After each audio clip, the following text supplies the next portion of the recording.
Dementia Researcher with the blogger narrating. If you just left university, you probably got some advice from the careers team.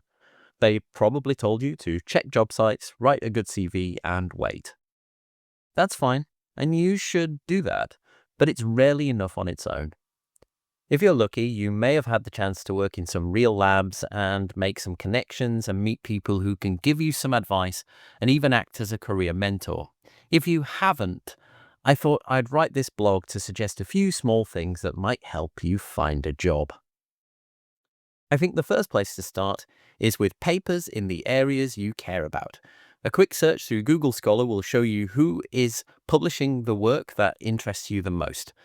Make a note of the first and last authors, then follow them on LinkedIn, Blue Sky, and X. If you use LinkedIn, connect rather than follow so they actually see what you do. And after that, start liking the posts they share. It seems a small thing, yet most people will eventually look at your profile. This is why it helps to also build that profile slowly. Write short LinkedIn articles about something you know, share your interests, your approach to research, even your early experiences of applying for roles.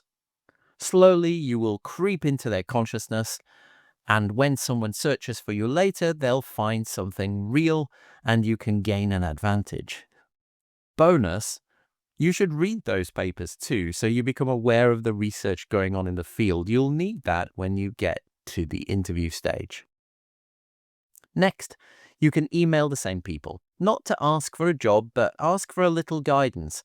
Begin with a sincere comment about something they wrote, then ask if they would be willing to spare 20 minutes for a short online chat. Make it easy for them to say yes. Most researchers will actually enjoy helping new people. During that conversation or afterwards, you can simply say that you would welcome hearing from them if they come across any opportunities. In the United Kingdom, most roles are advertised, but it's always useful to know early. And in other countries, not every post appears on a public site, so personal contact matters even more. I previously wrote a blog. Have a look. It's called What Do You Want? How to Write Successful Cold Emails. You can also ask those people if they would be willing to meet again and take on an informal mentoring role. Next, this is a long shot, but I would also keep an eye on research funding award notifications. When someone receives a new grant, they often begin hiring soon afterwards, and a quiet note of interest at the right time can place you ahead of a very large crowd. And next, and you probably did this already, but I want to mention it, set alerts on every job site you can find. Jobs.ac.uk, Dementia Researcher, of course, are the obvious ones in the United Kingdom. If you want to work for a charity, you should look at charity jobs, because jobs at Alzheimer's Research UK or Alzheimer's Society won't appear on jobs.ac.uk. On the topic of listing, create separate alerts for every combination of search terms so you do not miss anything. And some countries only list posts on university sites, so subscribe to alerts there as well. And on the topic of listing sites, you might also think about widening the range of roles you consider. Many clinical research posts in the NHS settings or similar organizations welcome people from research backgrounds without requiring clinical qualifications, and the experience you gain there can be extremely valuable. A few extra ideas?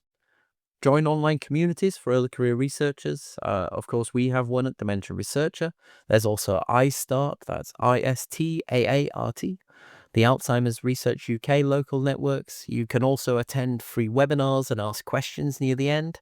Volunteer to help with small research-related tasks, even if they're administrative.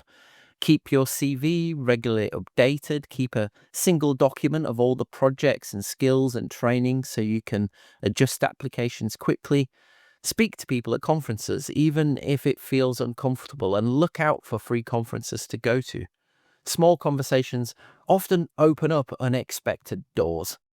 You could also start to do some fundraising for the charities that might fund you. It gives you a reason to post on social media, and of course, it's a good thing to do anyway. And one final tip, which matters more than most people might realize: there are always more applicants than there are roles. Getting through that first review stage is often the real hurdle. Every reviewer must score your application against the person specification, so treat that document as your checklist. Write your application in the same order as the person specification and show exactly how you meet each of the items. Make it easy for the reviewer to tick each box. So if you can do that clearly, you're already much closer to an interview.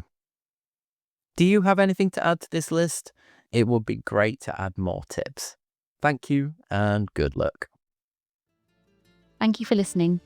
Join the Dementia Research bloggers and share your own views.